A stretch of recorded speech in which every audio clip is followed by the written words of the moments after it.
I, Sea Voyager.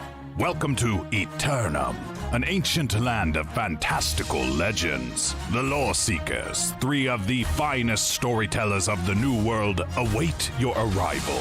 They'll spin ye a tale of mystery and adventure, so grab an ale and rest ye-self from your journey across the cursed seas.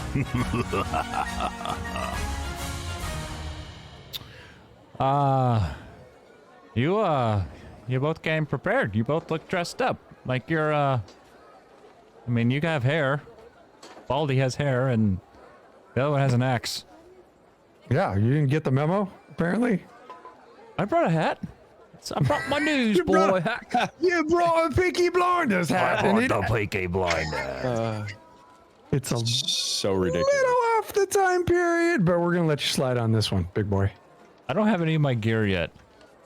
I didn't order my Amazon wish list yet.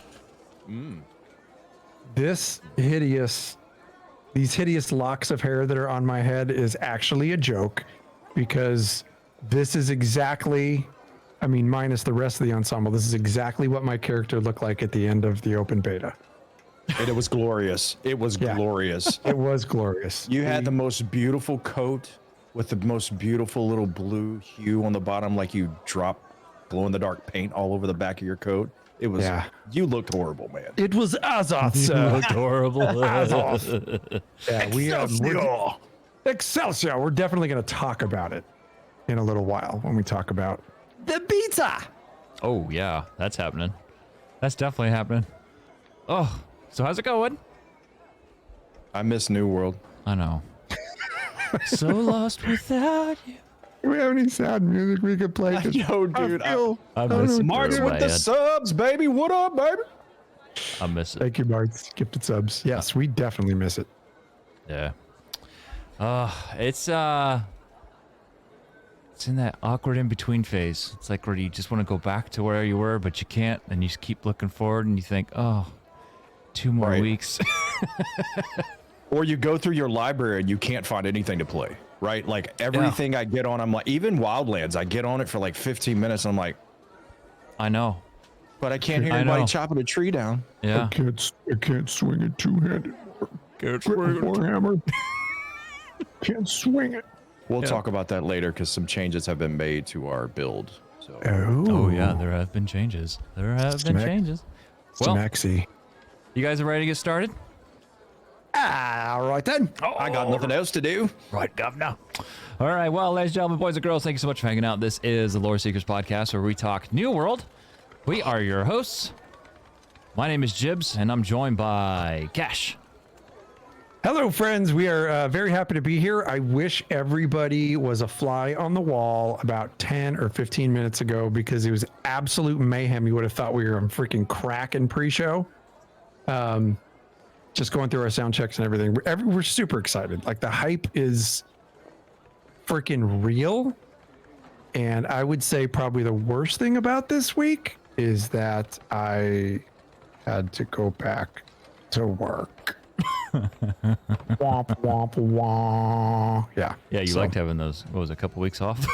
I had 3 weeks off, just burning some time. And actually, once launch hits, I will be off for another couple of weeks just to really kind of settle my little feet into the sand in Eternum. That's awesome. Yeah. So I'm excited. Oh, and my good buddy, hailing from the Midwest as well, Champ. What's up, brother? Hi, How's man. things? Hey, man, It's good you to know. see you. Yeah, you too, girl.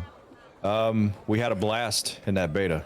Oh, We had a blast. bro. Can't wait to talk about it, I man. know. What the company and the growth and what we were doing with the company and all the fun events we were having and just the out of the box stuff, man.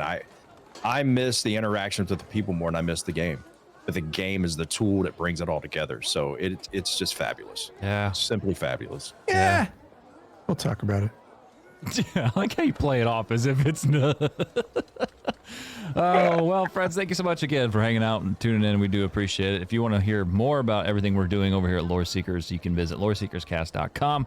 The YouTube is populating. Cash burned, what was it, 10 videos in last week alone? Yeah, I know it's over 10. it is over 10 videos. I had a bunch of them queued up, and then all I was really waiting for was to get some in-game footage. And don't forget, friends, this is the first time that I got my freaking gritty little paws on the game. So I was taking a ton of footage. Like when Cash went off, when I was gone, I was recording video. So there's a whole bunch of it uploaded now. You can check it out. All right. So anyway, last week on the show, we answered your mail. We talked payment model, and then Cash did a little lesson on. Last week we did a lesson on the actual real life place for Azoth. It was actually from our history, friends. That's and right. Tonight we're gonna break it down. So Break it down. Yeah. So anyway, lore breakdowns. That's officially the title we are giving this thing. But anyway, so yeah, we're going to be talking about that this week. We're doing a lore lesson breakdown on Azoth. And we're also going to be answering your mail. We're talking PvP scaling because that is the hot thing nowadays. Our open beta impressions. And a whole lot more. So anyway, you guys ready? Again? I was Uno ready mas? the first time. All right. Well, I got the mail. Picked up the mail. And by the way, sorry if I sound a little raspy. I'm a pinch under the weather today, so I do apologize if my vocals are a little off. But anyway, we got your mail, and as always, you can email us loreseekerscast@gmail.com. You can also call us 765-382-6961. Now we got a voicemail here we're gonna play today. This is from our good friend Alan Shot First, OG friend of ours from way back in the SWTOR days. So, let's take a listen. Here's Alan. Good day, gentlemen. My name is Alan. Big fan of the show. Good friend to some of the guys here. Hey, just wanted to ask you a question. On episode 3, you guys talked about being against the looking for group or looking for raid system, which I completely agree with. Really kind of pulls you out of the game. But what if, much like in Red Dead Online, where you have wanted posters and job boards to go to, or if you ever played a D&D campaign, many towns have message boards or bulletin boards with odd jobs and things that you can do. What if there was a system like that in place where you could go at the beginning of the evening, post that the Loreseeker company is looking for someone that's melee DPS. If you're interested, meet us at 7 o'clock server time at the oak tree outside the entrance of the expedition. And then, much like Doc Holliday showing up to make someone his huckleberry in the tombstone, you show up and there's the person that you offered to tag along with you on your adventures, and they're there. Do you like that idea? Do you hate that idea? Tweak that idea? Tell me that's the worst idea you've ever heard. We talked about it on Twitter a little bit today, but I want everybody else to chime in too. So what do you guys think? Let me know.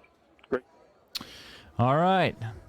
So, gentlemen, talk to me. What do you think? Kind of intrigued to hear what you have to say, to be honest with you. Alan, that's the worst orgy I've ever heard.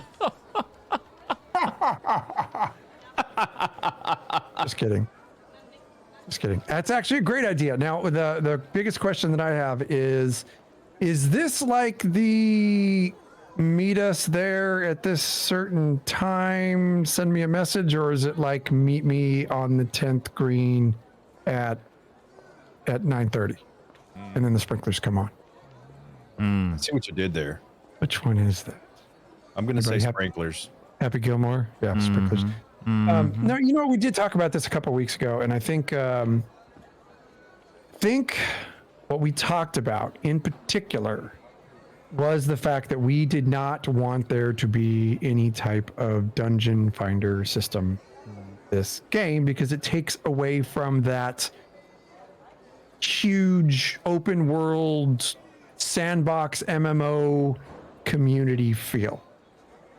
And I'm definitely still of that opinion. I think the more artificial ways that you have to put people together, the more impersonal those in-game events become, and it has a tendency to get a little bit trolly. I mean, if for anybody who's ever played MMOs before, you understand how toxic some of those environments can get, especially with the like right at launch, how difficult some of the expeditions may be for some folks, and people are just starting to learn their roles and the way the game plays. And I Right. just would not want to see something toxic. The other thing is that as we learn this game, there may be folks out there that may be a little bit timid. Maybe there's folks that would rather play solo.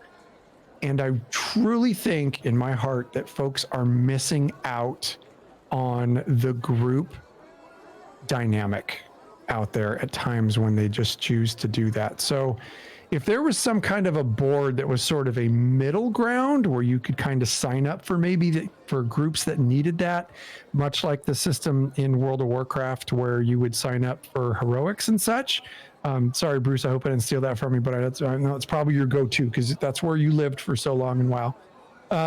I think that would be a very good bridge the gap system to where people who are interested in getting into those could come into a company that's maybe looking for a healer or a tank or a DPS for a run. And at the same time, they can meet people and potentially become a company member. So I love it. For me, with the reference to WoW, it's much like with Mythics, right? You had this window you could pop up. People were queued up looking for a group, but not queued up like an LFR. Because the reason why I'm against LFRs and the raid fighters and stuff is because that's what WoW did when they went to the big server mergers, right? Where you could play with several different servers across the span. And why I don't like that is before that, during Lich King, if you were a troll, everybody knew your name and they would avoid you. And it was a good way for the community to enforce a little bit more of an advantageous game for everyone, right? Because nobody likes to troll, nobody likes to go into a group of people and they just start acting a fool, right? And that's what I liked about WoW then. And then once they went to the LFR, I feel like it broke the game. So I like the idea. They could do it similar to the way you did Mythic Pluses in WoW, where you could just put your name on a hat and people could go in, look for a certain, DPS or healer, snatch you up, call you on the phone. Hey, you want to run with us? Yeah, what's up? Meet me at the dungeon. And roll away. I dig it. I dig both of them. I feel like I'm on the fence. Like I could go either way, but I think I feel like time would tell for me whether or not I really wanted this or not. I like the idea. I love it. I think it'd be cool to see that in game, something like that, just to see it, and know that that's a point of gathering for people to post things. Like that's just from an RP, standpoint for your character in the cities. I think it's cool.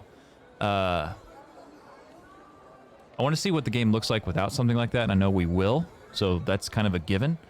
But in the future, if that's what the community ultimately needs, then do it. I would just say stay away from automated stuff. Stay away from LFR, and not to rehash something we already talked about, but stay away from, looking for groups and keep that. If you can manage to keep the community personal, and then it's, that's where it's at. Because when people know each other, that's when it really feels like a community. When you recognize names, and I know Champ said that, and so you Cash. So it's, for me, like I'm good either way. I'm good either way. Yeah, there's a couple comments from chat here. One from Gary. As area chat worked great as group finder for me. Then again, almost everyone was super friendly in the open beta. I did see that too. I think there was a lot of really friendly people, and I saw tons of people advertising for expedition runs and stuff. And hopefully that was working. Stay Puny says, how about a message board in a town? Like you post with a time and people can sign up. That's exactly what we're talking about. That's what Alan was asking for. And I think we like the idea. Maybe something like right down the middle, but not Amazon Game Studios drawing such a hard line in the sand and saying, oh yeah, like we're mixing the servers and we're going to pull people from all different servers just to make a group and send you guys to this. And I don't think they can do that anyway, because it doesn't even look like well, I guess those things are instants, aren't they? Yeah, they're instants. The expeditions? Yeah, they have to be. Yeah. Right. Yeah. So So I think a big thing too is we're not going to have to worry about that because we have an amazing community and we're just going to do it together. And if you need a community, come see us. You know what I'm saying? I mean, that's the big thing. The way the game is right now and the way that they've constructed it. I believe they want the community to be a community. They want us to help each other and, work together and just do the things that we're supposed to do. And I think they've got a good model for it. I don't like LFRs. I never have, or looking for groups or anything. I just queue it up and you randomly pop up in a group. It's exceptionally impersonal, and it does nothing to build the community. I mean, granted, I shouldn't say nothing. That's kind of harsh, but it really doesn't build it. It doesn't nurture it by any means. Yes, you may meet people here and there, but honestly, how many times, if you could say out of 10 looking for groups, how many times did you guys meet somebody? They're like, oh, I love this person. We're going to keep grouping and having a good time, and you forge a relationship. Depends on the game. In World of Warcraft, never. Yeah. Not a one damn time. But I think a lot of my own sentiment leans towards, because we're lucky. We have a company, and we're picky about who we bring in. We want to bring in good, solid people, and hopefully other people are doing that. We want kind people playing with us. But I'm leaning more towards like making my decision based on the person who may play solo or may have limited time to play. Maybe the person's a little bit introverted and they're not really interested right off the bat in joining a company. We were even talking about a little bit about, say we needed somebody to come in where we could use a board like this to post and bring in prospective members. And if you do stuff like that, I think what it would tend to do is, say that person is a heal spec or they're a tank spec and they make a few mistakes in there. Instead of it being that completely anonymous group finder where people just get in and they're just, everybody just wants to race through the expedition, get done.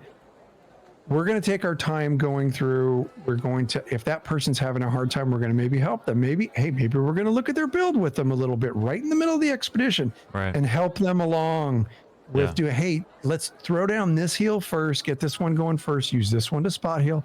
And we're going to help those people. And hopefully that kind of sentiment is being echoed in the greater community. Yeah, I agree.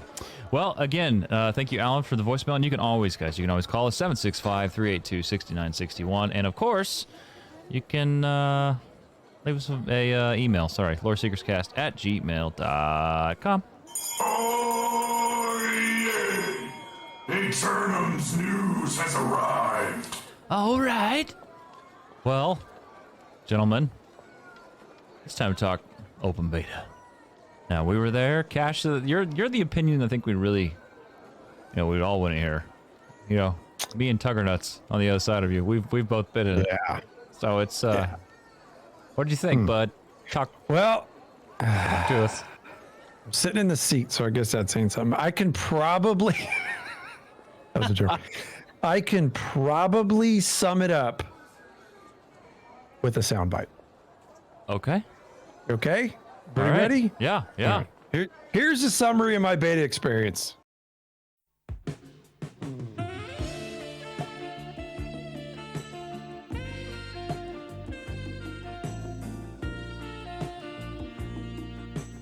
That's how the entire thing felt. Okay. I ain't lying. If I'm lying, I'm dying. Now, I have some pros and cons, but that is a general consensus of how my beta experience went from the second I've made my character to the second my little feet hit the beach. Yeah. It freaking felt like Careless Whisper. I swear to God. So, okay. Oh, that's awesome.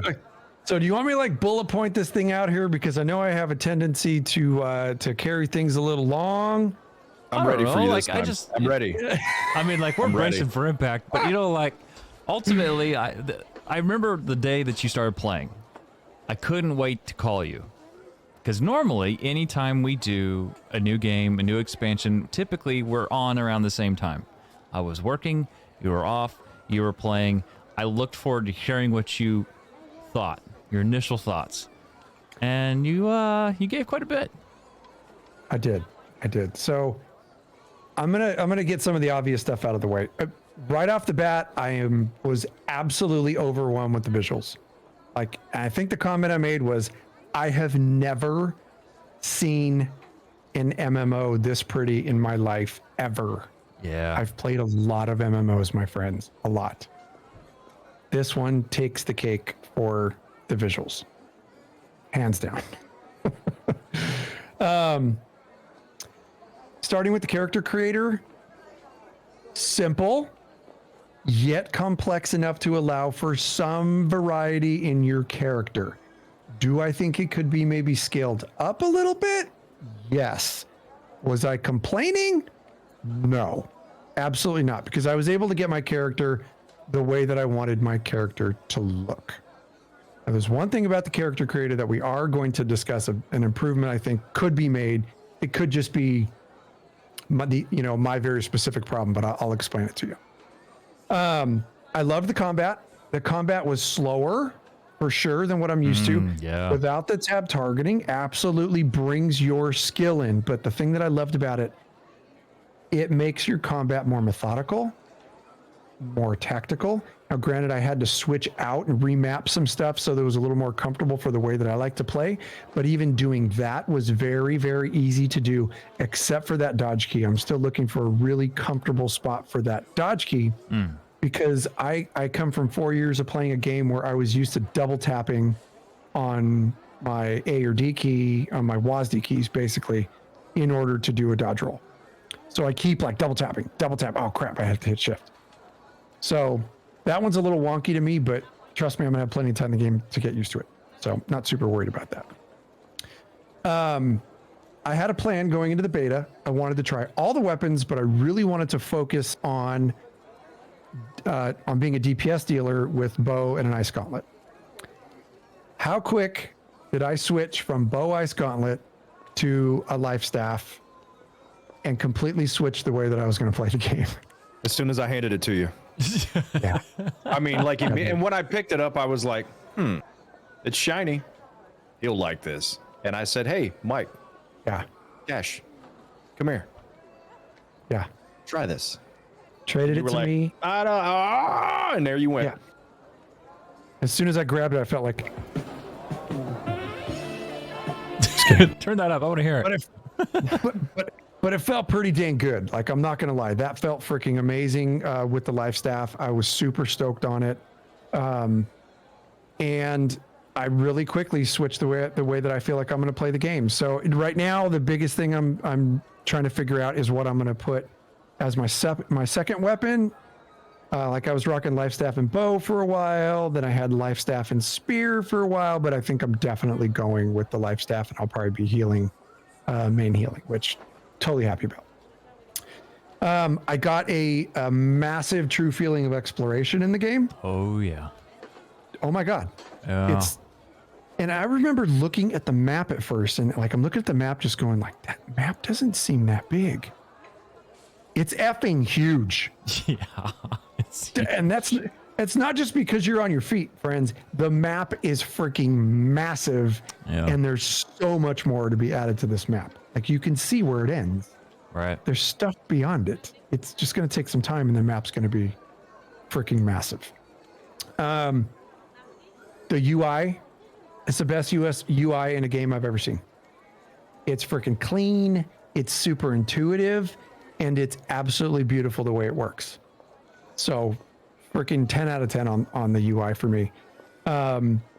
Every single environment had a drastic change in the way that it looked. Like, going from Everfall to Reekwater. Are you kidding me? Just insane the way that it completely changes the feel of your game when you go from zone to zone. Very, very impressed. Oh, yeah. Yeah, the transitions are fantastic. Dude. It's yeah, of course, I was way under level to be in Reekwater, but Champ and Solus brought me up there, and I couldn't stop taking screenshots and video, and I just absolutely fell in love with Reekwater. Like, between Reekwater and Ebonscale Reach, those are probably my two favorite zones in the game that I have seen. But gosh, just incredible places to play a game. absolutely. I'm not even going to cover this one. The sound is obvious. We've covered it 20 times on the show. it's just insane. It's excellent. It's good. I don't see any other reason to go into that. It's obviously a top feature of this game. The fishing, we specifically talked about this. Number one, the fishing is excellent, but you can literally look in the water and see what you're reeling in. Yeah. Dude, if you're reeling in a box, you can see the box underwater before it ends up in your hot little hands. Yep. I was like, are you freaking joking me, you guys? So the attention to detail is just insane. Okay. Can I talk about my improvements? That's a question. Like Oh, I thought you'd been like, you were like, yes, yes. Okay. Not terrible. This is not a long list, but and keep in mind this is beta. They're still going to be fixing things. Even when it transitions into launch, I know that things are going to be a lot of things are going to be fixed. Probably, and this is so petty, probably one of the biggest things that bothered me was I couldn't get my name.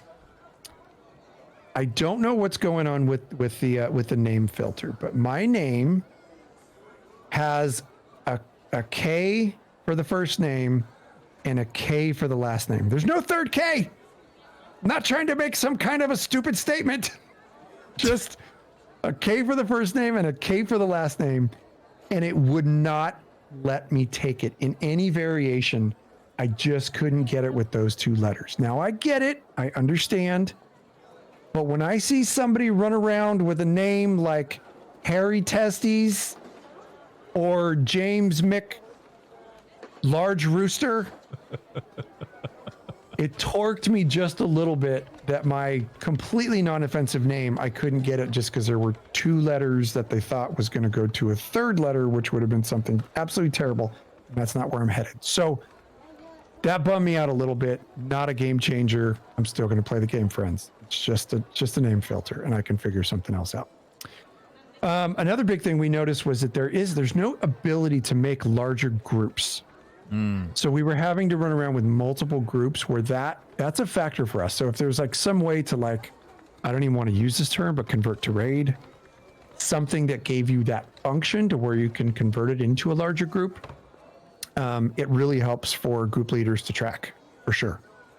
Another thing with groups is if there's an ability for them to allow the group leader to, when you're grouped, automatically flag everybody for PvP.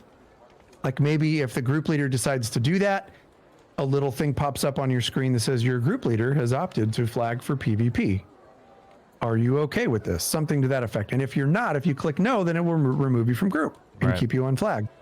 I think something like that would be really, really cool because the current system, if one person flagged, the whole group or it would remove you from group. So it basically just, you had to remake the group if you all wanted to flag for PvP. Right.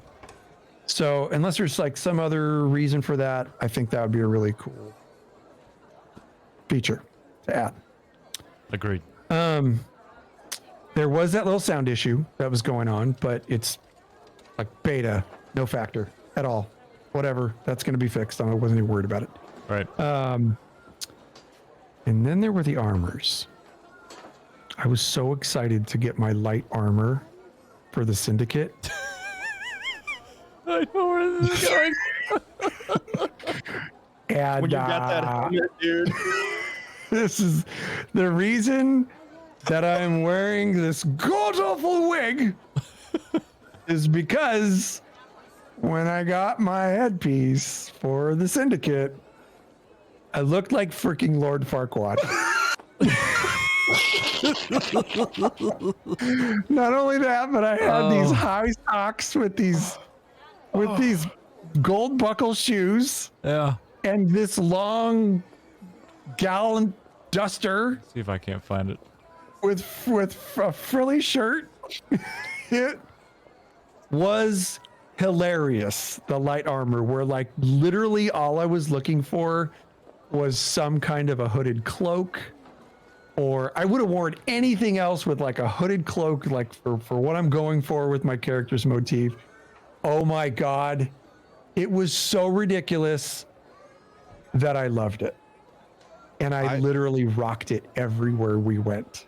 I love that you got it because then you stopped complaining about your name. Because you complained about that name for like 2 days. Every time he saw a crappy name, he was like, "Oh, I can have that. Well, I can have my name." And then he got that headpiece, and it was like he forgot about the name, and it was straight. Look at this helmet. I got the headpiece, and it was like, "God save the Queen!" Oh, it was freaking hilarious, you guys. So, but those, I mean, I think those improvements are just they're going to be features and things that are going to be added into the game. The name thing is not a game breaker for me. I just like, if that's all that I had to complain about, you guys, Jibs is actually pulling it up on screen. If you're in stream right now, you can see me in the middle. It's just ridiculous, but I freaking loved it. And I'm not kidding you. I can't wait to get back into this game. I am so impressed with the way the beta went, even with the few bugs that were in there. It's freaking beta. That stuff's going to get fixed. The foundation for this game is solid AF, and I cannot wait to watch it grow. Yup. Oh, I love all that. I love all that. You hit all the right things. And just the sound, there was that sound bug, but that, they'll get that fixed. The visuals, I was reading an article this past week that really it was the game director and I want to say it was a producer of some type. But anyway, they talk about how the draw distance in this game, normally in MMOs, to accommodate for systems, they have to kind of pull back on graphics. Well, with this, for those who don't know, they're running their own engine. This is Amazon's own engine that they're running. You can see over 4 kilometers in the draw distance. That's 2.5 miles. That's ridiculous. Yeah. It's so ridiculous, and it's so beautiful. Absolutely beautiful. I was blown away. Yeah, it was, man, it was beautiful. I love that you talk about slower combat because it really...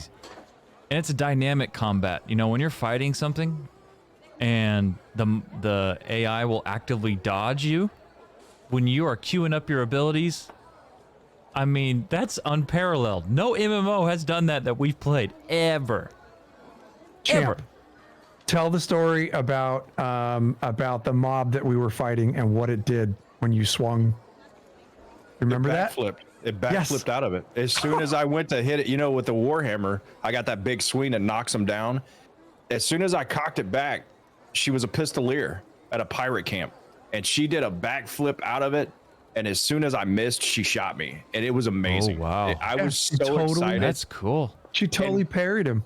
That's what amazing. It taught me is I started circling enemies. When they would get a big roundup, instead of dodging or blocking, I would just circle around them and then just hit them in the back. And as they were catching up, so it taught me to avoid their heavy attacks instead of just blocking it. So it was a cool moment. It was a really cool moment. That's cool. Yeah. It makes it feel real. As real as you can. In a game. It's what this combat feels like. It feels real. It feels like it's never scripted. Like at any time, anything could change, which could totally kill you at any time. Like you're never fully safe, not once in this game, which is a cool feeling. And I really did feel, I felt the press of having to learn the combat. And like right off the bat, you guys only played the game for a few days. By the last day, I was definitely better, but man, I sucked at combat right off the bat. Like I was getting chunked and just like, okay, like this is not a tab target thing. I could freaking swing my thing and miss them and just be like, son of a, and have to like reset and okay, take a deep breath and just get tactical, freaking get good. Right. Oh yeah. And I'm gonna love that climbing that hill. I truly am. Oh yeah, absolutely. It makes for a fun time, that's for sure. Fun leveling experience as well. Champ, we were back at it. What'd you think, my man? I enjoyed it. It was good to be back. There were a few changes from the closed beta, but we'll get to that later. Right. But I liked, on the flip side of what Cash said about grouping, I liked the way the squad grouping ran, and I love the fact that when you were running with a guildmate, they were marked with a green icon. So when you did have to group up, because there was at one point where I think we had 3 groups of 5 going. and it was nice to be able to tell they were with you and stuff. So I like that, but I do agree having a bigger group would be great. The marking system, how you could mark yellow for caution, or you could mark a target area. Like if you saw an enemy and you could mark it, it was almost Apex-esque, right? Where Apex, you could hit the button and it would pop up an indicator. Yep. I really think that they took that from that game for that reason, and it works really well. And it being a PvP, not exclusive, but, centric kind of style, right? Everything's kind of around the battles of the cities. To have the ability to mark like that on the fly was pretty nice. The first person shooting animations are amazing. Are amazing. Bringing a Call of Duty guy over to get that done, got it done. Yeah. For sure. I know you guys already talked about fishing, but I loved it. They had that little bug where the water would kind of circle you, or you'd pick the fish up and it looked like he was still in water. I'm sure they'll fix that. Yeah. But it reminded me, and I said this while we were playing and nobody responded, but I played a game named Black Bass on the Nintendo when I was a kid or younger. And it is this same style for me. And it was kind of neat because it kind of gave me that gaming flashback, which you don't get very often, right? Right. Let's see, the climbing animations. Oh, yeah. Cash. Remember? We were running through there, killing things, and you stepped off that cliff, and you would have fell, probably to your death. And your guy grabbed the ledge and pulled himself back up. And I was like, we stopped our movement to acknowledge that. Just the fact that when he stepped off, he grabbed it. It was so awesome. I loved it. It was awesome, and I actually cool. I'm kind of glad and a little mortified that you told that story because I suck at games. But yeah, that's exactly what happened. Like, it saved my ass from death because I think we were on like a pier system right on the coast where it was all those ships right there and stuff. And that freaking area was just stunning anyway. But we were moving as a group, super fun. That night was so much fun. We're moving as a group. And I went to go make this long jump and I missed it. And as I missed it, I'm like, that's it. There I go. And just boop, he grabbed on and pulled himself up. And I just went, that's right. I planned it like that. Your hairpiece is what saved you. It upped your his IQ a little bit. Oh, that's hilarious. That's so And then funny. we have an agreement. We have an agreement on the leader of the group being able to flag for PvP.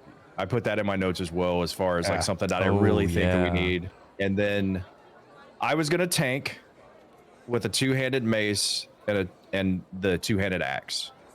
And now I believe I'm going to be a DPS with a musket and a great axe. Yeah, bud. Oh my God, that's a big change, dude. Sullus is a tank, Vikings tanking. We've got several other guys and gals that are going to tank in the community. I feel like it's time for me to just pick up that rifle and do the things that I do best, and that's shoot things in the face. So yeah, I'm thinking that's what I'm going to go. So I tested every weapon system. The only weapon system I did not like was the ice gauntlet. It just didn't feel right for my play style. Everything else was fine. I didn't have any issues with anything else. But the ice gauntlet, it just didn't do it for me. Now, some people like it. The fire staff was probably next. Not so much with the fire staff. I don't know why, but I don't play a lot of mage characters. I normally play a melee character, so I can throw that up as just my tendency to grab something. But that's my likes and dislikes.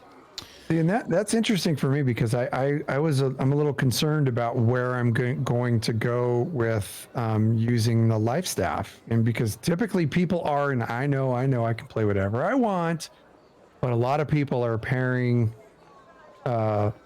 the ice gauntlets, dropping Olaf right next to you. Do you want to build a snowman? And I'm like, oh, awesome. I don't know if that's my play style or not, because I like having that ranged option. I'll tell you what I was having the most fun with, even with that life staff. I was having a ton of fun with the freaking spear.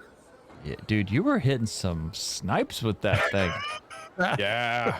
That throw is really fun, and you just don't lead them so much. You could hit a lot of stuff from very far away. And then when something closes a distance, you have some pretty hefty hits with that thing. Pokey, and you can do that sweep and knock them on their butt. And if they're trying to get away, you throw your spear at them and knock them down. It's pretty sweet. Yeah. That's cool. I gotta tell you, it was good coming back to the game. This is the first game And I think I made the comment to you earlier in the day, Cash. This is the first game I have personally felt since Star Wars: The Old Republic, because I'm a huge Star Wars, particularly Old Republic era fan in general. This is the first game since then that I've personally felt like a really deep, resonating relation to. Like it just like a connection. I think that's a better word. It's like, you know, like when you played Star Wars back in the day and you step on Hoth for the first time. You step on Tatooine for the first time. The first time that you get your lightsaber, whatever it is, or whatever, you know, class you're playing. Like, those were moments. Those are things that you just don't forget, you know. And then on top of that, the PvE, and of course, you know, the PvP champ, you know, it's just all those things back then just, it hit me in the feels in a way I haven't felt in a long time. And it's crazy because this is a brand new thing, a brand new world that is able to accomplish this. And so for me, just to be back in it, it just felt like, wow, this is it. You know, when you can just walk through the forest and you just hear all these things happening, you know, like Viking brought up in chat, like a puma jumped over him to get to someone behind him. You know, that's insane. Like, I'll deal with you in a minute. Right? And look, if you played Red Dead 2, you people know what anxiety's like with those mountain lions, all right? Who are you calling you people? And so hey, let's watch that. And so, yeah, you know, it's like it's taking it all in, and admittedly, this open beta, I turned the zone music almost all the way off, and I cranked that ambience. I wanted to hear everything that the world had to offer. I wanted to hear it, and that's how it was for the entirety of the open beta for me. So let me tell you, when I saw Cash post a Reekwater ambience video, I played 2 seconds and I said, stop that right there. Stop. I'm going to save that moment because, oh my goodness, man. The ambient music in this game, it just, it hits you in all the right feels. I don't want to ruin anything for anybody, but I am going to say this one point.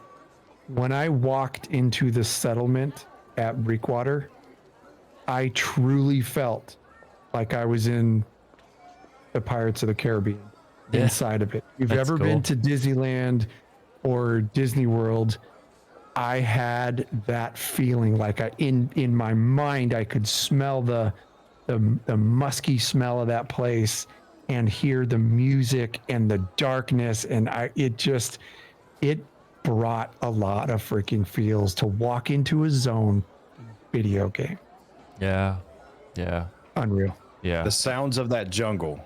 I've been to Panama in my past career. I got sent down to Panama for a little bit of time, and I could close my eyes, sit my head back on my chair, and I was back in Panama. The way the frogs sounded, the way the wind sounded through they nailed it. And it was really cool to be able to walk through that, and then you come out on a beach. And it completely changes. And the fact that I never noticed when I walked out of the jungle onto the beach until I was on, you know what I mean? Like, there was no abrupt, I just went, holy damn, I'm on a beach. Who knew, right? You know, it was really, really cool, man. And I really enjoyed that walk. And that was pretty good because we had to run for our lives the whole time because everything could kill us by breathing. But yeah, now you really think about it. Let's think about this. How the hell did they get those sounds? They had to have sent people out there to get those sounds. That's really good. I don't know. Maybe I'm wrong, but that to me sounds like that's exactly what they did. Somebody went down to those places to take audio. Those are the actual sounds. That would be the way to do it, genuinely. That's like, you see that especially a lot in film when they're wanting to get particularly like firearm sounds correct. It's like, that's the way to do it. And if there's a company to do it, it would be Amazon. I'm interested to hear what is this Amazon everybody talks about? Are they a big company or something? Right. Yeah. They're like a little bit. Yeah, 2-day free shipping. Oh, yeah. Prime. If you ain't got it, you ain't here. If you're not priming, you ain't living. Oh, I'm like a freaking day one primer. I should start taking pictures of all the boxes that pile up at my front door. I'm just saying, man. Yeah. No joke. I'm interested to hear what the desert sound like. the ambiance for the desert. I'm really interested because I've spent some time in the deserts too, so I really want to see how that ambiance feels there, because that's hard to capture. But I'm looking forward to it. Oh yeah, for sure. You know, and then you talk fishing. You know, like Champ and I, we were on the last night of the beta, and we just went to this fishing spot. I don't remember the zone, but we set up camp, and we just started fishing and just chilling, and ended up making a night of it. It was the funnest way, I think, to end the open beta. And while we were sitting there at the campfire, we got talking visuals. Some very cool things started to show up, and we didn't know. So I rocked a bow and hatchet for the entirety of the open beta. And I realized, oh my gosh, are the metal like inlays, like the decorative metal inlays on my bow shining and shimmering? Sure enough, you zoom in and you can see all the metal inlays were reacting to the fire. Something so minute, something so small, and yet you'd hear the detail. Anytime I'd run with my bow, you can hear the arrows rattling in the quiver. It's really subtle, but it's there. It's just like the level of detail is, I'm just gonna say, it's unparalleled to any game out on the market right now, or that's, you know, with this just getting ready to come out. There is they like zoomed in on, if you were to zoom in on something and take all the details of it, it's like that's what they've done. And you can't find that. I haven't anywhere. They make you feel like you are running with that quiver on your back. Yes. Or if you have equipment on your back, you hear it move. Yeah. And it gives you that immersiveness. It lets you be immersed in it. They hit a home run when they figured out that sound was the key. Yeah. When they realized that sound was the key, and then good graphics, because obviously it's a beautiful game as well. Yeah. But we are going to talk about sound for the next 10 years. I'm just saying. Absolutely. Every time I find a new one, it's going to be another 15-minute talk. I'm just saying. I like the way you put that they really do make you feel like you're wearing the stuff and like you're running around it. I wonder if that Syndicate light armor helmet is as hot as this Lord freaking Farquaad helmet that I'm wearing right now. I put this back on because I felt bad, dude, because I know that's hot. So I was like, you know what? I'll put my helmet back on because I'll suffer with you. Yeah, if I stroke out or pass out, then you know the number. All right, Governor. It's 911. Call 911 and give them my address. Yeah, and Loreseekers Solus in chat, our governor, says sound directors from Game of Thrones / Westworld. So yeah. Yeah, that's kind of a resume. Yeah, that guy has had some experience. But no, it was a. Go ahead. I was just gonna say, Stay Puny in chat said Loreseeker Cell is tripping over and rolling in the mud means you're friendly. But yeah, that's a thing in the game. You can absolutely like dive and then like roll over to the side. It's so much freaking fun. Yeah. It really is. We didn't even know we could do that. When you're prone, you realize you can literally roll. You could dodge. Yeah. Yeah, that was so cool. Have never seen that before. Didn't know that was a thing. I just love the fact we can go prone in an MMO with a rifle. Set in the colonial era, and yet it's still fantasy. Oh gosh, it's amazing. So yeah, you know, it was great. There were a few things that stood out. One, particularly textures surrounding the mountainside area in Everfall, kind of got a little pixely at times. You know, there was the sound bug. I think that was the biggest thing that to me that stood out. You know, and the way to fix that would, you know, you'd hit tab and it would give it a couple seconds and it'd clear up. But it was a reoccurring thing, so I know they'll get that dialed in and fixed. But yeah, man, overall, it was just good to be back in a world that I am growing more and more connected to, and that's only been through just like 2 days of playing, like 2 full days of playing, you know, and so awesome experience. I can't wait for more. Right, no doubt. And Blue Velvet said every other New World stream I watch is filled with how do I get to 60 fast questions. Nothing wrong with that. Nothing wrong with it. But this channel is truly dedicated, in their opinion, the best parts of the game, the sounds, the sights, hell, even the smells. And of course, one of the best storylines that few are paying attention to. Yeah. Kudos to you guys. I agree with you 100%. Anybody that tells you to know lore in this game doesn't read anything, it doesn't listen to anything, because they throw it in your face with every video, with every little thing they do. It is there. It is there. Everything they do. Look at the last video. We'll talk about that later, but look at the last video. Yeah. The different worlds, the different, generations, the different, groups of exploration. It's beautiful. It's a great game, great story, and it's based on our history. For them to take something so meaningful that's our history, and to bring all those different groups together and to tell this story, it's phenomenal, because I feel like I own a piece of it before I even get into it to own that piece. Yeah. And that is phenomenal. And it's because they put it in our world. Yeah. Yeah, Champ, I've never been more interested in our own world history. Like, I love World War II history. I always have my entire life. I've always loved World War II history, but world history has always been kind of, it's cool. It's whatever. I'll read stuff, but ever since I got into this game, and not the beta, but just got interested in it, we started covering it and I started diving into that lore. I've never been more interested in my life. I'm 46 years old and I'm reading books. I'm on wikis. I'm deep diving into real world lore. There was one thing that I didn't cover when I went through my little spiel about my beta experience. Friends, there are lore pages everywhere in this game. And I've already warned my friends, like, I was picking them up quickly and not trying to ruin too much of the story for myself during the beta, but I will be taking my time and reading all of that stuff. I'm not kidding you. It is everywhere in this game. So if you pay attention, you cannot say there is no story in this game. You're crazy. Oh yeah. And I love that they don't make it easy to find. They don't. No. You got to really be looking for it, and if you want it, you got to, that's ultimately it. If you want it, you got to find it. You got to look for it. I love that it's not in your face. I love that there's things about this game that make you work for it. Like, that's how it should be. That's how it should be. 100%. Truly work for it. Work for it. Like I found a lot of lore pages behind mobs. Yeah. Like, you ain't gonna get it unless you go through this, dude. Right. All right. Well, man, can't wait to get back. We're 2 weeks out, and I'm not gonna lie, every day feels like 2 days just waiting to get to release date.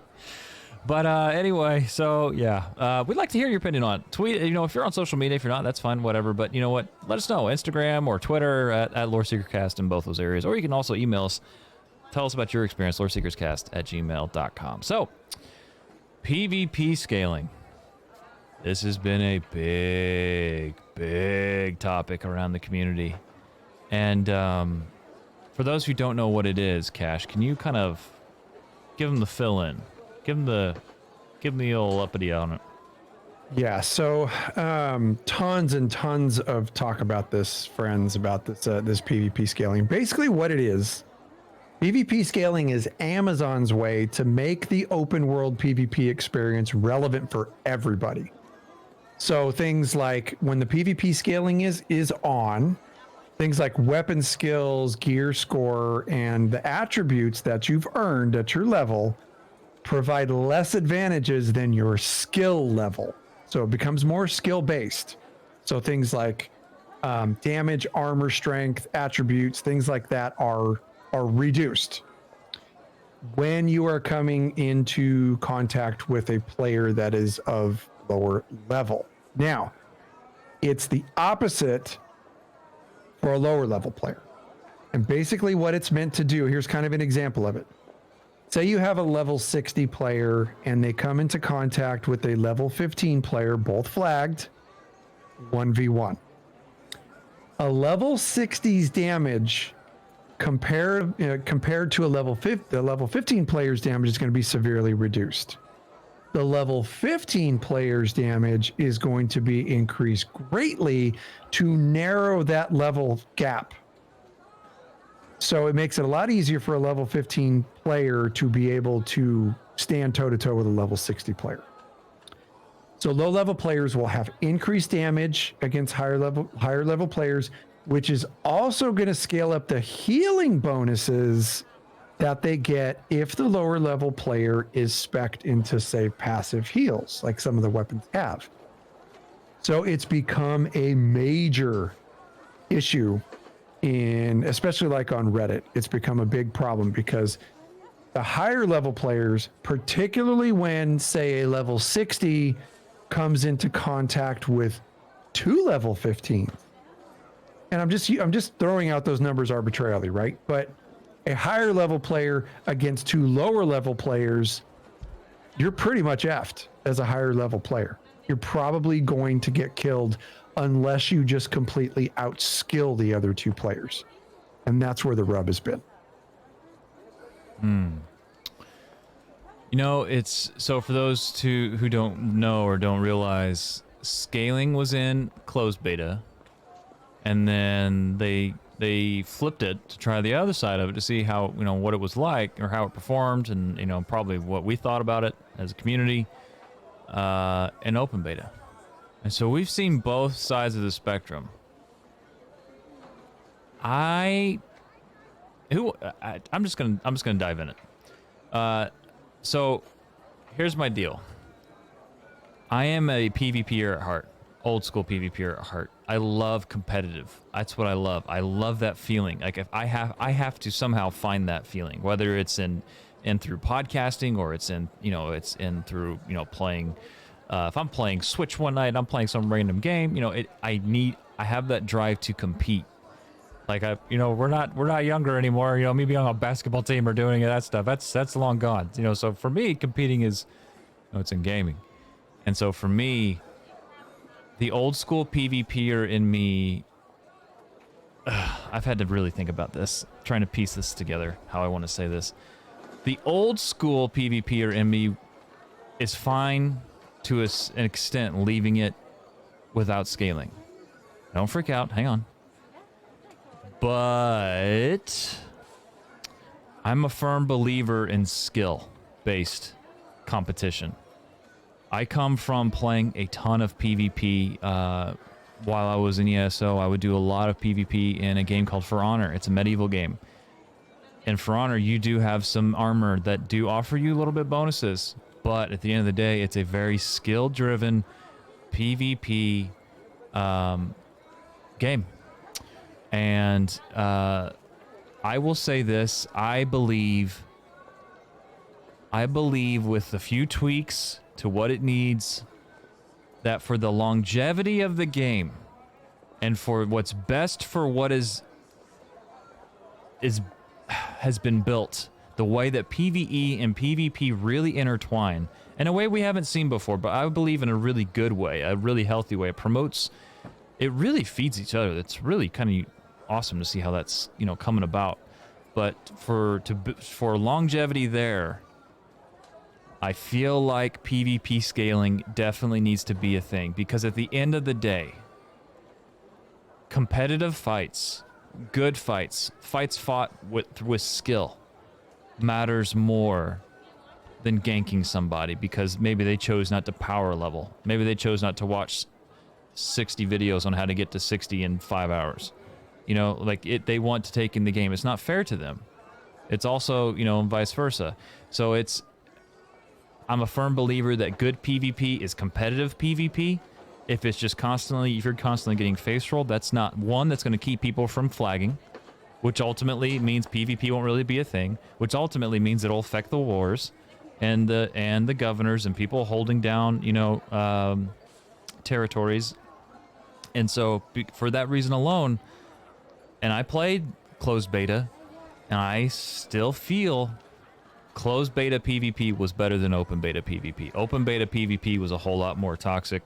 It wasn't competitive, and we've seen that. We've seen this play out on MMO after MMO. They're already breaking ground on something new. Keep pushing the envelope. Do scaling. Tweak it a little bit. But get away from what we've seen. That's my 2 cents. Well, I'll go second, since I'm the other PvPer. I had a hard time with this because I'm an old school PvPer as well. So part of me as an MMO player, what do you play for?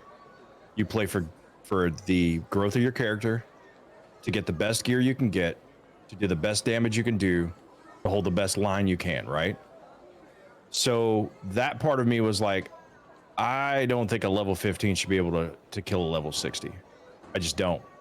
But then I had to stop myself. And this is the problem I think we have is there's two different types of groups here. You have your old school MMO players, and then you have your new school players, right? Your Fortnite players, your Call of Duty players, right? They drop into a zone, they find gear, and they come at you, right? So they are able to compete with whoever's there. I mean, obviously, if you have a specific gun or a specific sword, you know, whatever, you might be a little bit more competitive. But in this case, you're taking two different groups of people and trying to find that middle ground. So then I was like, well, they're trying to do something new. Honestly, I want them to put the scaling in because I want to see if it works. We can't tell in a closed beta. Put it in the game. If it doesn't work, fix it later. But I want to try it. I want to try it because it's new, it's fresh, and it gives me the ability to fight against somebody when I'm a level 15, right? So I am actually in favor of the scaling because I want to see if it'll work. I want to see if they can perfect it to where it makes sense and it does what it's supposed to do, because nobody else has tried it that I know of. So I'm in on it. So I wrote a list of pros and cons for PvP scaling, for having it, like the goods and the bads. Do I need to prop my feet up? And that's it. Congratulations, everybody. The shortest segment Cash has ever done. Hey, we're gonna write down that time frame. Turns out I got to pee. I'll be back. Oh, This is my pros list. So one of the biggest things I think with PvP scaling is if it is there, and I'm going to be clear, folks, I am completely split. I'm totally split. I can see both sides of the argument. Yeah. I get why some people are pissed, and I get why the other side is pissed. Totally get it. If you have PvP scaling, number one, and I think is one of the most important things, more people will flag for PvP. If the level 15 knows that he has a chance to kill that level 60, because that level 15 could be a more skilled player. I like that. You remember the times when you had a super low level in World of Warcraft and somebody would attack you a higher level and they'd just stand there and you'd be swinging and it'd say miss, miss, miss, miss. Do you remember those days? yep. I sure as hell do. They'd be screwing with me. And if I knew that as a lower level player, I still had the ability to, if I outskilled him, not necessarily because I outleveled or outgeared him, that to me would be more fair. Lower level players would feel a little bit more empowered. They would flag if they had a chance to survive against higher level players. It's going to reduce higher level players going to lower areas and ganking lobbies because they know there's a chance that they might get smoked themselves, especially if 2 or 3 lower level players jumped them. It might kind of curtail some of that behavior a little bit. And then I think that one of the obvious things is that it makes PvP more player skill based as opposed to more gear based. But here's my con list, which is why I'm split right down the middle. One of the bad things about PvP scaling is it lessens the effectiveness of your earned stuff. Your gear, your attributes, your levels, all that stuff that you work super hard for. You should feel powerful if you're level 60 going against a level 15 or 10 or 1. You should feel unbeatable. Okay. Another con is it makes higher level players feel less accomplished for those things that they've earned in game. This is an MMO. You're always like Champ was saying, you're always looking to improve your character. As your character progresses through the world, you should be more powerful.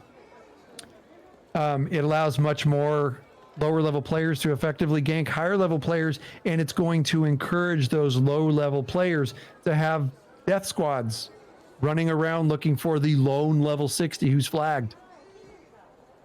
So I think that's a freaking problem. Now 1v1, if it's 1v1 scaling or not, it should still, both players should still have the ability to beat each other if they're higher skill. Whether you're a lower level player or a higher level player, I absolutely believe that. If you outskill and can outmaneuver, dodge at the right time, and then get your blows in. If you're a lower level player, yeah, I believe you should be able to kill a higher level player, scaling or not. But I don't think it's fair that when you're 1vX and you're a higher level player, you should be killed by 2 level 15s because of the scaling.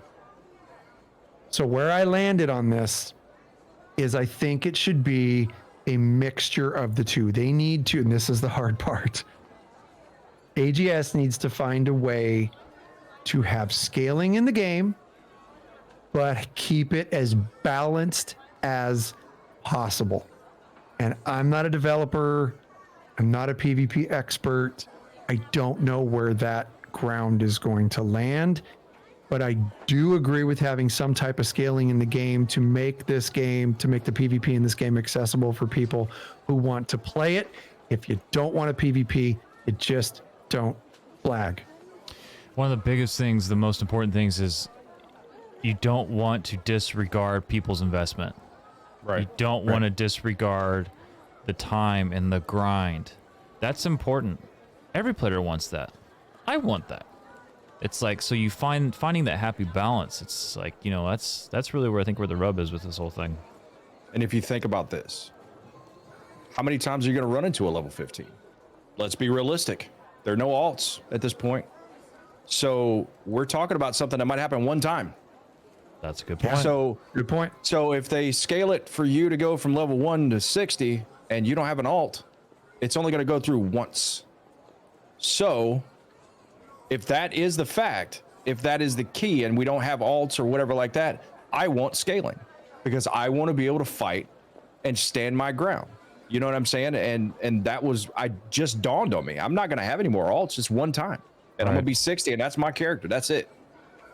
So maybe we're beating a horse on something that's kind of irrelevant. That too. I mean, there's always going to be lower level players out there because there's going to be new players coming in. But yeah, for us, you know, we know that we're going to be playing this game long term. So for us, yeah, we're only going to be experiencing this scaling for the most part as we level our characters, and then that's it. I wonder if It's done.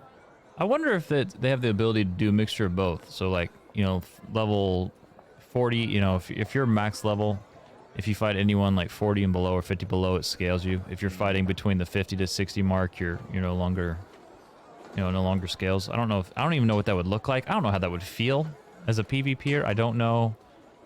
Just haven't even thought it out. But I wonder if that's a possibility. It's almost like putting a battleground style twist on like the every 10 levels type thing. That would be rough. That would be rough. That's true. I think, like I said, if you're leveling one character and that's the only character you have within all of this, within 4 or 5 servers, right? Yeah. It's really irrelevant because the very competent people, the very skilled people are going to be 60 way before most people. Let's be honest.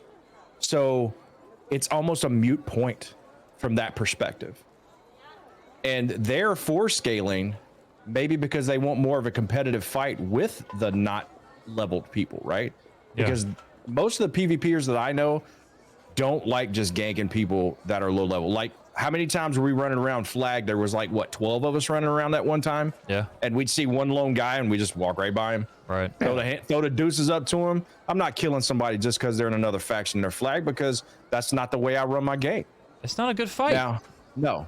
Now, if they shoot at you, one guy learned real quick, we will chase you to the end of the world, because we chased that guy for 5 minutes because that dude had jukes. That dude, yeah, he did. But he had moves. I'll give him that. He paid that price.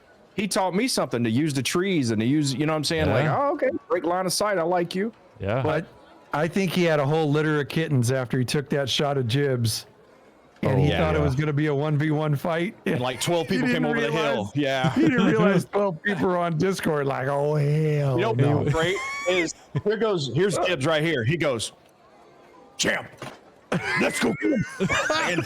And off he went, man. It was so beautiful. That was, But again, that was was pretty good. funny. I really think it's a mute point, in all honesty. I really think it is. I think it'll be, 2 months after release. I think it won't even be a conversation anymore, unless they give us the ability to have alts, right? Right. Yeah, and how much of this? I mean, this is the old man. I mean, this is dad and me coming out. How much of this is just people whining and complaining just to whine and complain about something? Oh, that's how always be a thing. We are MMO players, right? I mean, That's how gamers, MMO that's what we players do. are sometimes. It's like there's a big part of me that a lot of times I just want to say, you know what, suck it up, Buttercup. Everything's gonna be okay. If you like it, you like it. If you don't, you don't. They're trying things out to see how they work. They are paying attention. AGS obviously listens to people. It's obvious if you look at the patch notes in between closed beta and open beta, there were things done to this scaling system so they can try new things. So maybe just take a step back and just like let them get some stuff hammered out before we absolutely put the nails in the coffin. Like, this game is, I've watched so many streams are like, this game is going to absolutely fail if this scaling stays in the game. And you are completely freaking wrong. It's like, no, dude, it's not. You're not going to make. Suck it up. You're not going to make everybody happy. There's no. I really don't know. There's a right decision with this thing. If they take a stand on one thing, the other side's going to be mad. So it's like, okay, what's best for the game at this point? Because no matter what you do, someone's going to get upset about it, which is like life. And anyway, so make the best decision for the longevity of the game. And the health of the PV and health of good competitive PvP. Yeah, scrap it if it's so overwhelming on one side that it's a no-brainer. But if it's completely split down the middle, you find some type of a compromise, and you might lose a few people because they're so upset about it, but you're not going to lose a majority of your player base if you find some type of compromise right down the middle that works for the majority. It's like just triaging somebody else, triaging a big group of people when they're injured. Right. Take the ones that you're going to be able to make the most difference for, and you concentrate on those folks. Yeah. Yeah. Some are a lost cause. It's just the way it is. Well, regardless, I look forward to seeing what they do with it. Right. Either way, I'm going to PvP. There's no way we're not going to do that thing. So, Right. I'm not even a PvPer. I'm going to PvP. Yeah. It's fun to always be flagged, not gonna lie. Unless you're like going to chill for like purpose, like I'm gonna go fish and I don't want to be bothered. Yeah, Yeah. Or I don't RP, want to be whatever. freaking reeling in a lunker and get freaking stabbed in the back. Yeah, no kidding. But, Absolutely. Anyway, so again, yeah, we want to hear from you, PvP scaling. Kind of a couple topics today. We really want to hear your take on it. You can always email us, call us, all the things. So, friends, there was a video that they put out this week, and instead of us just talking about it, we want you to hear it for those listening and for those here at the stream. Let's take a look at this. Developer Diary, Cultures and Civilizations. Be right back. Ebonscale Reach, like every other part of New World, is ancient. It's been around for a long, long time. You go from this dark landscape to something lush that's verdant. Ebonscale is an endgame zone, and with that, we wanted to really ratchet up the challenge.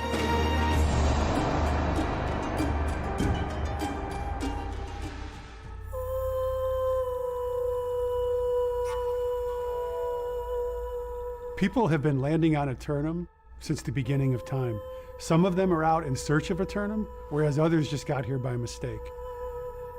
Throughout history, people have had words for Eternum. It could be, El Dorado, it could be Eden. There were plenty of adventurers that came before us, but that's part of the excitement, is getting to learn who they were and what brought them there. For centuries and even millennia, different cultures, civilizations have sought out this place of legend. To some people, it could be Atlantis. To others, it could be where the Fountain of Youth exists. But there's always been some draw of finding this mysterious place.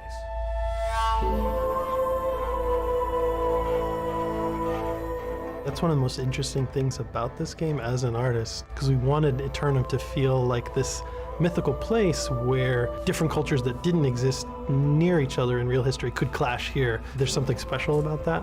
It is heavily based on realistic elements, but we also wanted to add some sort of New World flavor to it. We wanted to add supernatural and fantastic magical elements to it. We pulled a lot of reference from different cultures and different beauty. Ebonscale is different from the rest of Eternum because it was our first step into creating a totally new theme, and we wanted to create something really unique.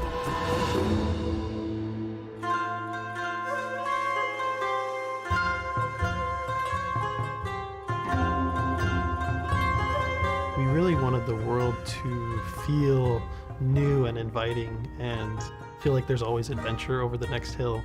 And so Ebonscale is an example. We really wanted that to have a unique feeling to it, that it is very lush and tropical. There's this wistful, calm kind of beauty, but then also corruption and twisting to that nature. And so this like dichotomy of the different feelings that are going on there. The mechanics of how Eternum attracts humans to its shores are somewhat of a mystery in the game. Empress Zhao Taiying from China went into voluntary exile after her brother betrayed her and took over the throne. And she led her people to Eternum seeking a new life. Some humans come here because they're inspired just simply to explore. Others are specifically seeking this place. The Empress and her people were just looking for a new home at first. In the player's leveling journey, they're at a fairly high level, almost to the level cap, when they reach Ebonscale. We bring a whole new family of corrupted enemies. We have the corrupted musketeer, a bunch of corrupted melee, and it really brings with it a new challenge, a new set of enemies, and the POIs are super challenging.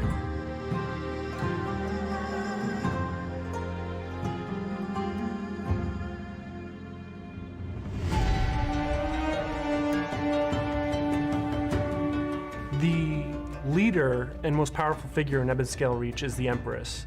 And she originally had her throne usurped by her half-brother, and she was exiled and looking for a place to settle with all her loyal supporters. And she stumbled upon Eternum and soon discovered the power that it could bestow. Part of that was making compromises with her ideals to secure that power. Having found that, now her plan is to go back and take back what she believes is her birthright. I myself designed Empress. I wanted to design her really regal and graceful, but at the same time when she started attacking you, it's really terrifying. I looked at a lot of kung fu moves and Chinese dancing to reference her animation and attacks.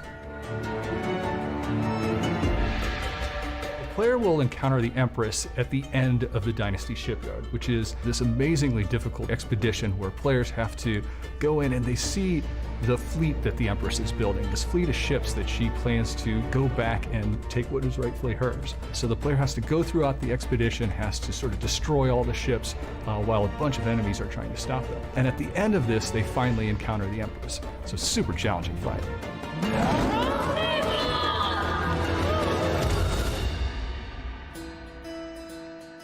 So from the team's perspective, when we're introducing new cultures, it's so important to us to properly do it.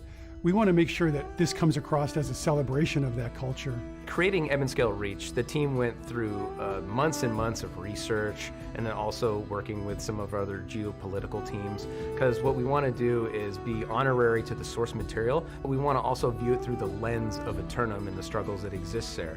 This is the most diverse team that I've ever worked on, and we definitely try to leverage the diversity within the team as much as possible to make sure that the cultures are properly represented. I mean, it's critical for us to get these things inspired by those cultures in the most interesting way, but again, to make sure we're being respectful and accurate. We've just touched the surface. We have some pretty cool ideas on where we want to take the story and the journey we want to take everyone on. We just can't wait to share that with you.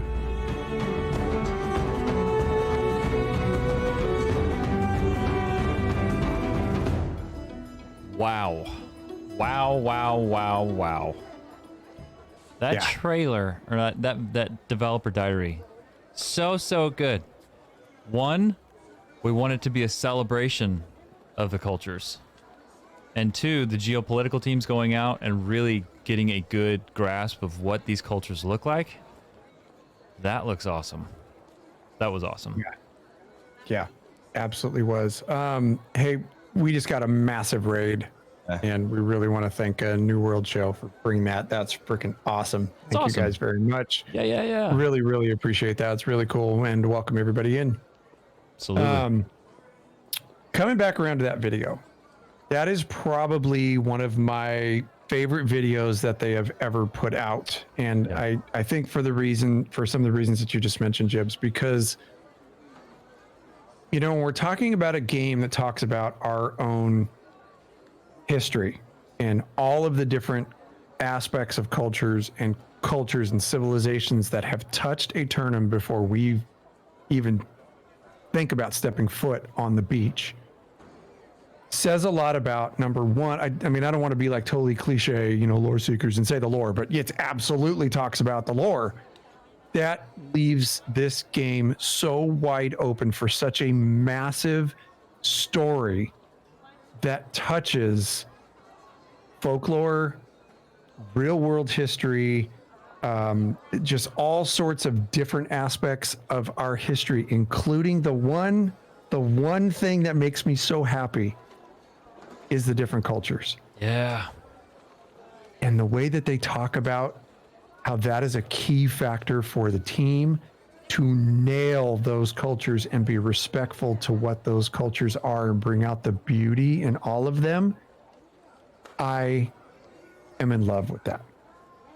Who's to say that? Oh, sorry. Go ahead. I was going to say, it just gives you that ownership of every other MMO I've ever played was a fantasy world set in another time, another place, another generation, another whatever.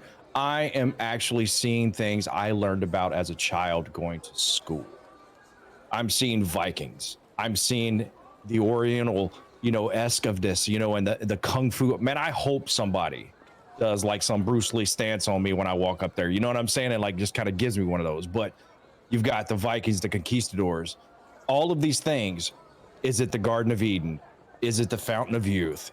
Right. Everything that we've watched movies about for years that we've wished that we could go on adventures to find. New World has brought that adventure to us right at my computer desk, right here at my mouse and keyboard.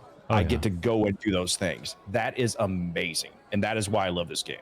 Yeah, absolutely. The cool thing about it is they can bring in cultures from our history books at any time. They died off in our real world, but who's to say they're not another part of Aeternum still living, still doing their thing? Kind of wall of crazy, Roman, Egyptian, Viking, you know, all these things, all these cultures, they could totally bring them in. You know, it's just, it leaves a very large canvas that they can paint. And seeing what they've done already with this, it's, gosh, it just feels, it feels good. It feels really good to watch that zone. Does it not feel like the scale of what they are building has endless possibilities? Oh, endless. Yeah. They can take the story of this game any direction they want to go based off of our own world history. I mean, they could build the island. The island could build out. Maybe the island moves. Maybe parts of the island are underwater. Yep. You know, maybe maybe in a further expansion we have to take a ship to another location. Yeah. That tells another story about another civilization that was looking for the same thing. It's just an extension of Aeternum. Aeternum is the tip of the iceberg. That's the way that I'm seeing it right now, for lack of a better term. But all the different places that they can take this, the void, you know, different types of folklore, not to mention diving into just one of these cultures, into folklore of one of these cultures alone, the Vikings, history of them. You know, these Chinese dynasties, which dynasty? Is it a complete fantasy dynasty or is it an actual real dynasty that they've based this off of? Well, think about the Greeks. Think about the Greek mythology. Think about all the mythology that could be brought in. Think about all of the gods that we've Smite, for instance. Think about every civilization that's represented in the game of Smite. Yep. That every one of those civilizations can be represented in New World. Absolutely. Every single one of them. And it's all our history. That's why I love Smite. I'm playing as Thor. I'm playing as Odin. I'm playing as Zeus, man. I mean, these are you know, as a kid, you're growing up reading about these people, and they're these mystical beings to you. Yeah. They can bring all of that to this world, and it's like I said, chain of islands. Somebody said that in chat, how somewhere in Eternum, it was White Fox was part of a chain of islands. They can continue to grow the islands. Oh, yeah. What if a earthquake makes an island pop out? A volcano comes out and pulls an island out, right? Yeah. There's so many different variations, and then we'd have to get swimming, but underwater and ships. But underwater. But what I'm saying is it's throwing it at the wall, right? It's the crazy at just throwing crazy at the wall. But in essence, anywhere you want to go, and with the sound quality they have, and with the vision quality they have, not only do they show you're there, you feel like you're there because of the sound quality. Like I said, when we were in that, what was it, Reekwater? Was it Reekwater? Yeah. I was in the jungles of Brazil again. It was ridiculous. Think about all the places they can take you. It's crazy, man. This is nuts. So before we move on, Corewolf in chat says, what culture would y'all most want to see? Greeks. I love their mythology. I love this. I just love Greeks. It's my jam. Mm-hmm. I would love to see either, obviously, the more I can get about the Templars, I'd go nuts over. But I would really like to see the Aztecs pulled in here somehow, or the Native American. Yes. Oh man, imagine if, that's another thing. If they bring in these cultures like this, then they could augment these skill weapons, you know, and adding more skills to the skill tree. I mean, just like it just keeps going. It just keeps going. Samurai. I was gonna say samurai. Yes, oh hell please. yeah, dude. Oh yes.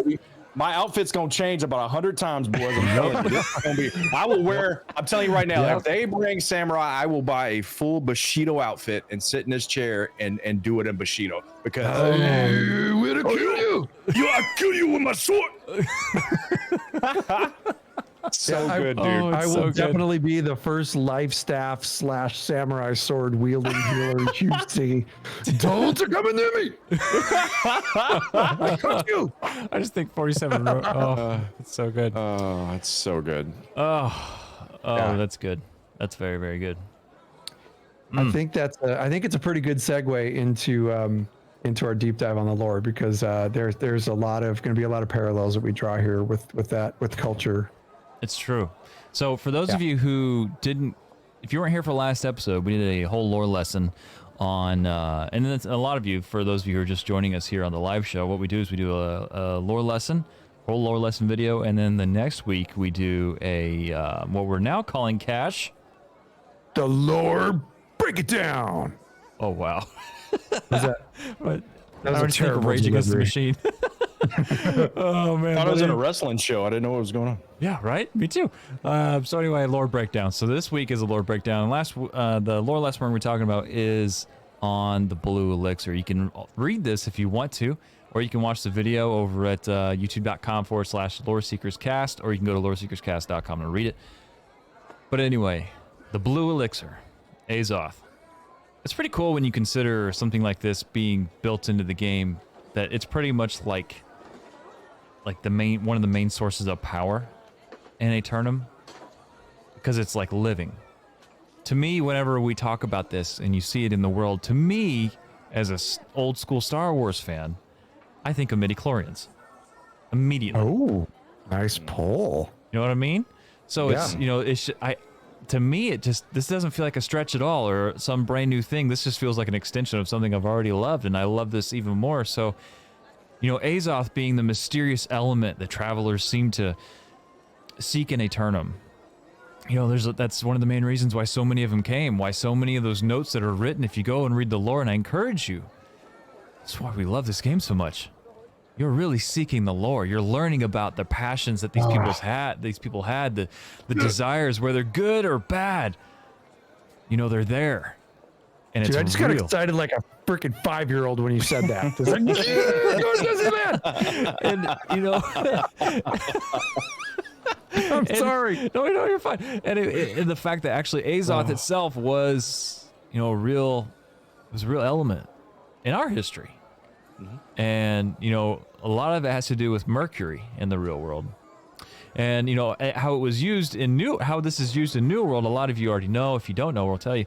So the lore behind it is that it's the reason characters can be resurrected after death. The Azoth infused into the island brings you back to life and life again, repeatedly, over and over and over. It's used as a form of currency. That's a big deal. It's a crafting reagent. You can use this to empower your crafting stations, enhancing bonuses, weapon talents. You can use this to reset or respec your talents. And then, of course, fast travel, which I know a lot of us did in the game. But just the idea that this premise is in the game from a lore standpoint, just like we were talking about just a minute ago, with all these cultures, they can really push the boundaries, with Azoth. It excites me greatly that this is the lore-centric reason for your character to die over and over again, like mine personally will in PvP. Yeah. It just, you are resurrected again. They've tied it into the lore of Isabella. Yeah. Like, in order to get compliance from her troops, Isabella will freaking take you into the water and drown your ass. And then you resurrect and she'll be like, do you get it now? Yeah. Right. They're like, we got it. It's okay. Point made. Point made. Yeah, I get it. It's like she's freaking waterboarding these poor people. Yep. And they end up following her. But I love how they've added that in as to the way that you can resurrect in the game. And I think for any game, that's super important to have some lore-centric reason for you to die and resurrect again. It's brilliant. Instead of just doing it. Right. Yeah. Instead of just doing it, right? Right. Tying that in, which is one of the core things, because your character's gonna die in the game. I mean, you're gonna have those moments. Right. And the fact that they tied in the lore to that, to make points of it, to make a purpose for it. Again, anybody that says there's no lore in this game, do you need glasses? Do you need me to help you? Loreseeker. It's in the title. We'll help you seek it. I'm just saying, it's ridiculous to see that be said on Reddit or I just don't understand it, but it is what it is. Right. Just got to get out there and look, because it's there. Right. It's deep. That's one of the best things. It's like, when we came over from ESO, we'll say it often. It's like I feel like there's no better game for Loreseekers, because you really are seeking the lore. 100%. In its truest fashion. So. And getting back to the Azoth, if you think about Azoth in game, right? So how do you get it? You get it from completing quests, killing animals, enemies, whatever in the game, and particularly ones that have like a blue like hue around, like the Last Dragon. You remember the Last Dragon? Yeah. Oh, what was his name? Show Enough. What was his name? Show Enough. Who's the master? Show Enough. I mean, he would just put him hands up like this. Yeah. Cash, you remember when we went to Dragon Con, there was a guy who was dressed up as Sure Enough. I saw that picture today. It came up in my memories today. Rob, you were there. Rob, you were there. Don't finish that. Before Mike takes us down, before Cash takes us down a road we don't want to go. That's what I do. Lore pages in the game refer to Azoth and its uses as well. Footprints in the sand are infused with a blue glow, and it indicates Azoth is seeping from the ground. It's repurposed for ship lanterns, and now glowing with blue, lighting the path inland from the shipwreck beaches. And you'll notice that as you come into the island and stuff, you'll notice these lanterns, and they're burning the Azoth in those as a blue. So pretty neat how you get it in game, and you get it from defeating your enemy. Right. And completing tasks that are given to you on the island. So it's a really neat way to tie it into the gameplay and to make it make sense, right? Yeah, absolutely. Especially because that is one of the main reasons why we're here, why we're going there is the Azoth, and is it that elixir of life? And when I started researching for the lore lesson, I was absolutely blown away that Azoth was actually a real thing in the real world. Now, granted, it comes from more of a philosophical perspective. Back during way back, like even like Egyptian times, we're talking BC era. But alchemists back then kind of worked more off of a philosophy as opposed to actual science. Like when you compare alchemy to nowadays, it's much more scientific based. But back then, it was kind of from a philosophical perspective.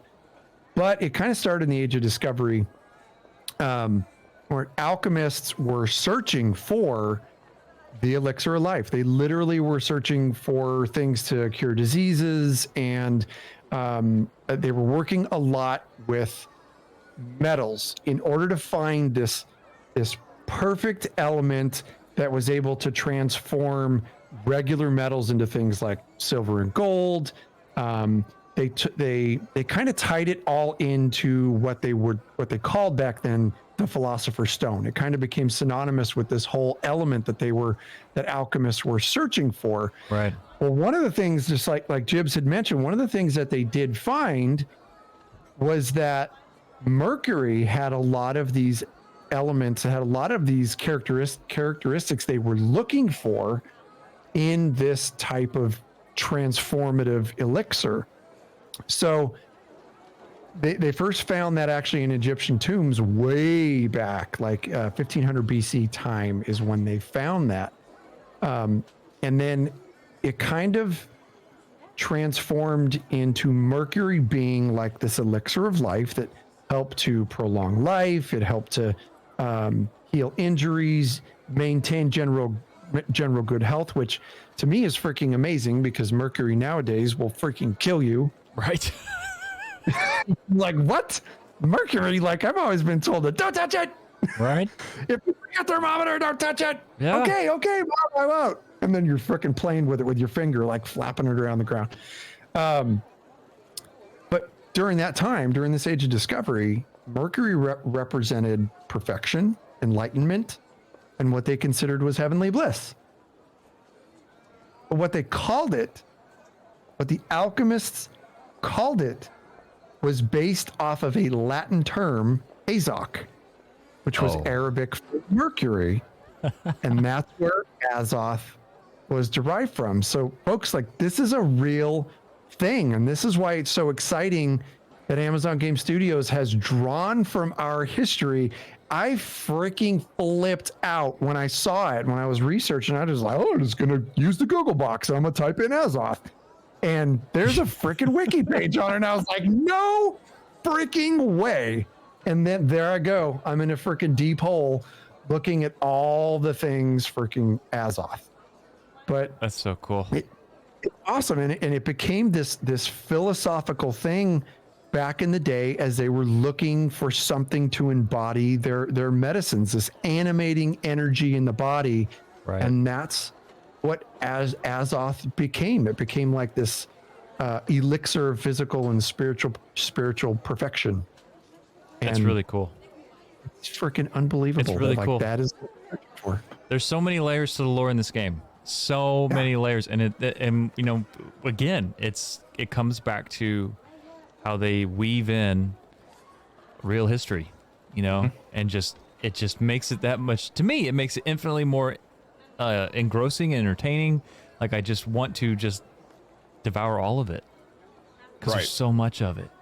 There's like we talked about, right? Like we talked about, I am part of this story. Yes. Things I've learned my whole life, I'm part of the story. Yeah. And because I'm going to throw something at her. K-Champ, that's my wife.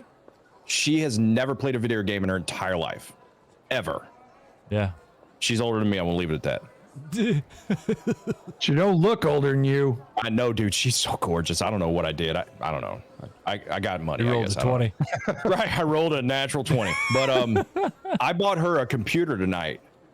And she's going to play New World with us simply because of what she's seen us do. When she saw us running around with the company, doing those company missions, when she watched, you know, me streaming it going, this game is beautiful. This game sounds great. I have someone I've been trying to get play a video game my entire adult life. And now she's going to play because of New World. So New World is my jam, bro. I will stand right here and preach how badass New World is for the end of time. Because I'm telling you what, to get my wife to want to buy a computer and a desk and get a computer chair and sit next to me and enjoy this game with me, this world that I'm going to go into, that is amazing to me. And that's something New World brought to me. And that's why I'm all in, boys. You know what I'm saying? Yeah, 100%. I'll be the first to tell you, I'm going to be ecstatic when my wife and I can both sit in bed with 2 Steam Decks, both play New World together. That right there is going to be awesome. I can't wait for that. So awesome, man. So awesome. I'm pretty sure if I asked my wife to play a video game with me and leave her workshop where she makes her crafts and stuff, I think she'd split my face. I'm pretty sure she'd punch me right in the mouth. But yeah, I think that's great. No, I can't wait to play with both your wives. And yes, I just said that. Whoops. Well, we're gonna write down that time frame for another short on YouTube right there. That's 156. One thing I want to tie this Azoth thing down just real quick, and I do want to mention Zytheria, who's in chat, and Zytheria she's one of our lore seekers, and she actually is a real world historian, friends, and she's really been helping to decipher a lot of this stuff. And I just saw a quick mention from her. She just says in chat, I am so excited. And it makes me happy to see her say that too, because we've talked so much about the lore and stuff. And Champ, I want to blow your mind just real quick. Couple closing things here about Azoth in the world. Number one, Azoth ties in the real world Azoth, this Azoth that we are seeking as explorers going to Eternum, ties into the game even further with the Ancients, as they believe that the Ancients' experiments with Azoth is what caused the corruption, which is what we are going to cover next week. But you talked about Greek mythology. Let me drop this one in here real quick. One of the real world symbols for the medical profession is the caduceus symbol. I'm sure you've all seen that symbol. It's basically a staff with 2 wings on it, and it is encircled by 2 serpents. That caduceus symbol, tied to modern day medicine, is what was used to represent this Azoth element. Oh my years God. ago. And that is straight from Greek mythology. What that is. How cool is that? That staff was said to have been carried by Hermes, who would usher people into the realm of death. Yep. How cool is that? That's in this game, and it's in the way it's woven in this game. Oh my God. I know. And you guys, we are scratching the surface on the depth that they can take this lore. Hold on. Red says, okay, guys, it's not like Mercury. Just broke a thermometer open and tried to fast travel. Didn't work. Big mess. Oh, that's funny. Oh, Red Chunk, you are the MVP of the night. Well played, sir. My hat off to you. Oh, that's awesome. Oh, that was good. Oh, gentlemen. Well, this was fun. Yes. This was a lot of fun. And to everyone who's here, we hope you had a great time. Thank you for all who attended the live show. Don't leave yet. We're going to rate someone to make their night. To all of you who are listening on release day, thank you so much for tuning in. We hope you enjoyed your time here with us. And if you did, we want to hear from you. So, whatever podcast app you're using, first off, tell your friends about us. If they're in a new world, or you want to get them in a new world, introduce them to episode 1 of Loreseekers. There's a lot of great shows out there. Go check them out too. And if you're enjoying the show, we want to hear from you. So for every 5-star review that we get on iTunes, we show you some love with a shout out right here live on the show. And as always, Champ, how can they get a hold of us? Well, you can call us at 765-382-6961. Please keep your message under a minute or less, and we'll put that on the show. You can email us at loreseekerscast@gmail.com. For our podcast, written lore lessons, and articles, come to loreseekerscast.com. You can follow us on social media. Follow Jibs on Twitter at JibsIRL. You can follow Champ at Champ2504. You can follow myself, Loreseeker Cash. The Cash is with a K. But don't forget, most importantly, folks, follow the show on Twitter at LoreseekersCast. The same thing at Instagram at LoreseekersCast. And don't forget, we have added a lore seeker in Sullus. He's got an amazing podcast called To Eternum, where he will present to you an incredible RP storyline and talk community building in New World. Friends, if you have not heard it, go listen to his show. It is so freaking well done. And he's telling the story of our company in Aeternum. And don't forget to follow us on the show right here on Twitter, on Twitch, twitch.tv/LoreSeekersCast. Friends, we're only less than 2 weeks away. Have a great week. We love you. Be safe. And we'll see you next week right here live on the show. Thanks for tuning in. Excelsior!